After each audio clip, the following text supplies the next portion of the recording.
Bonjour la famille, c'est toujours avec un immense plaisir que je vous retrouve sur ma plateforme, une histoire par semaine, le moment privilégié où je partage avec vous ma passion sur les histoires extraordinaires de la Bible. C'est parti. L'histoire que je vais vous raconter aujourd'hui s'intitule « Du puits au palais ». Dites-moi, ce titre vous évoque-t-il quelque chose? Peut-être avez-vous besoin d'un indice. Et si je vous disais « Le rêveur devenu sauveur », de qui s'agit-il? Je pense que vous l'avez lu ou écouté au moins une fois. Il s'agit de l'histoire de Joseph. Les chapitres de référence sont Genèse chapitre 37 à 50. Let's go!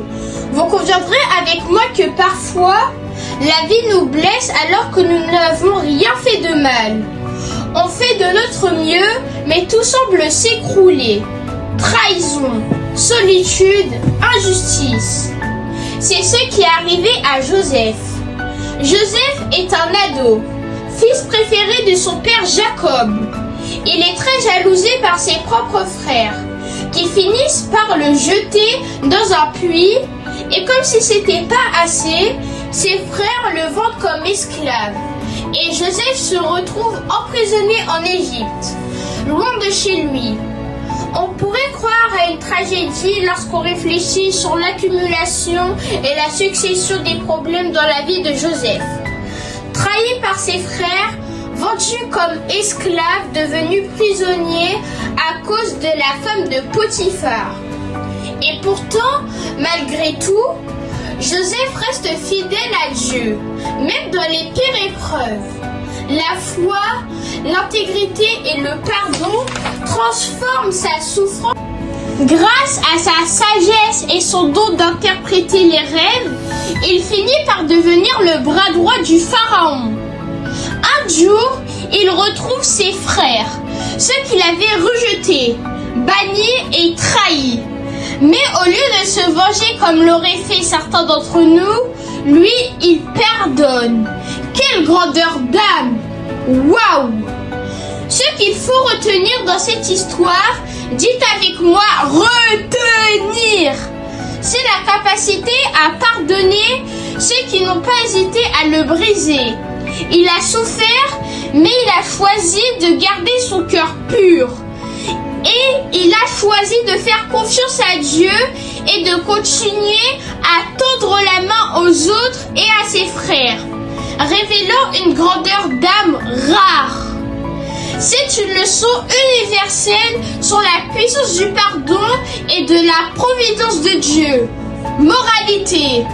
L'histoire de Joseph est profonde et riche, car elle montre plusieurs grandes valeurs humaines et spirituelles.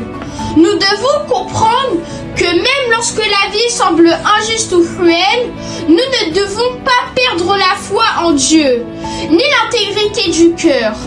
Car en vérité, ce que les autres font pour te nuire, Dieu peut le transformer en grande bénédiction. L'histoire de Joseph nous encourage à rester fidèles à notre foi, même quand tout s'effondre. Joseph avait le pouvoir de se venger, mais il a choisi de grandir.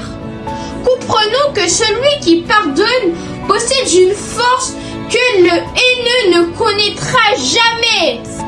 Prions, Seigneur, quand les jours difficiles se présenteront à nous, accorde-nous la grâce de garder les yeux fixés vers toi et toi seul.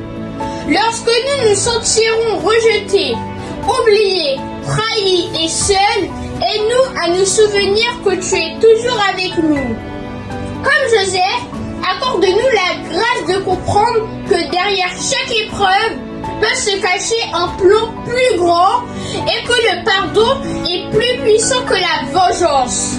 Seigneur, que l'exemple de Joseph inspire chacun de nous à toujours croire que le bien triomphe toujours.